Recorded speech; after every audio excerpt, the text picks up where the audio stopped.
আজ করব পিকুর সাথে একটা আমুল দুধের চ্যালেঞ্জ। দেখি ও কতটা তাড়াতাড়ি খেতে পারে। আর দেখো এখানে বলতে না বলতেই ও চলে এসেছে। তুই চুপ কর। কি এটা এনেছিস তুই আমাকে? ওই দেখ। আরে কি এনেছিস আমাকে বল, আমি তো বুঝতে পারছি না। কি রে? একটু ওয়েট কর, এক্ষুনি তুই বুঝতে পারবি। না না, এক্ষুনি বলিস। এটা কি? ও মা, কি সুন্দর গন্ধটা, মনে হচ্ছে আমার পছন্দের কোনো খাবার। এই দে দেখি একটুখানি তাড়াতাড়ি ঢাল।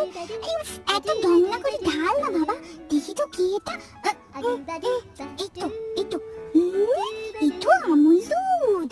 বাপরে বাপ, কি ভালো খেতে। তোকে আর ডালটা অলরেডি ঢেলেছিস আমাকে, তাই দিয়ে আমি তাড়াতাড়ি খাই। নাম নাম নাম নাম নাম নাম নাম নাম নাম। কি মিষ্টি মিষ্টি, কি মিষ্টি মিষ্টি, কি ভালো খেতে দুধ। তাড়ি তুই আমার জন্য এত ভালো ভালো